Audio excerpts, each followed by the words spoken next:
The first big debate tonight, as news filtered in of yet another racist attack on an Indian student in Australia this week, Mizoram's Chief Minister has kicked up a storm by reportedly telling an international conference in Singapore that he too is a victim of racism, but right here in India.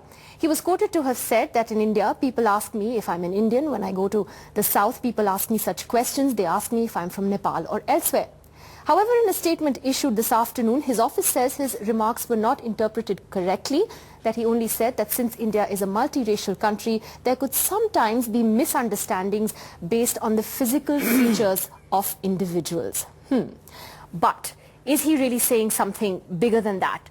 Is he really saying that Indians are racist? Are in fact Indians more racist than anyone else? Let me first ask Mr. Shankar Aiyar. He's a fellow congressman. How do you feel about his remarks? No, more than that, I've been Minister for the Development of the Northeast region.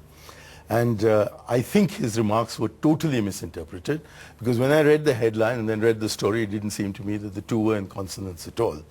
Now, if in fact South Indians are, find it peculiar that people who look Mongolian are different to us, then how is it that the MP for Bangalore North, who defeated a very well-known congressman from Karnataka, was originally from Mizoram?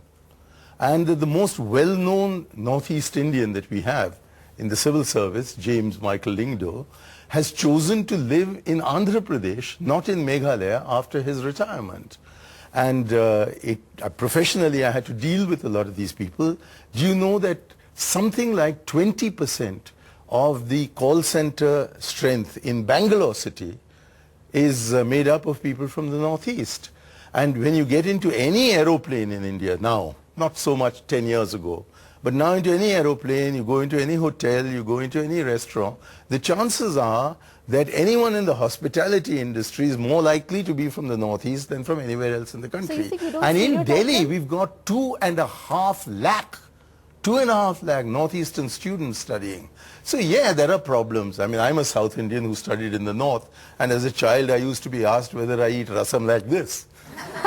but these are common, these are remarks which shouldn't be translating into racism.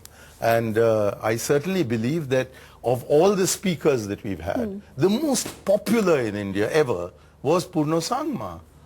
So when Agatha That's a very rosy picture you've painted, but Mr. Prasad, do you see it that way as well, or is it just too rosy a picture? Well, Mani is right. But I think what the Chief Minister did, perhaps he focused it in a wrong way. I have also worked in Northeast in a number of states in my political capacity. Northeast people have a concern that many people around the country need to have a better understanding of Northeast. And that point is very well taken. That's very taken. Mani Shankar is right that a lot of my young friends from Northeast have come to Delhi, from Mumbai. I see them in South India. But India as an entity need to know about Northeast in a more substantial and wholesome manner. But it is a passing phase, Nidhi, if I say that. Go 20 years ago, people in the north, my state of Bihar or Uttar Pradesh, were finding it difficult to distinguish between one who was from Tamil Nadu and one who was from Andhra Pradesh. For them, all the South India was one block. But now, with evolution of democracy, with the media, people have changed. In the same way, an issue has been flagged, racism, no. And one thing I would like to conclude with a matter You think we're not racist? No. With a matter of great pride, I will tell you. When 26/11 happened, we have every provocation to be reactive to our friends from Pakistan. Many of them came to India immediately thereafter. But we behaved in the most responsible and sensible manner. Therefore, when the provocation is extreme, that is a real test of your racist habit. But where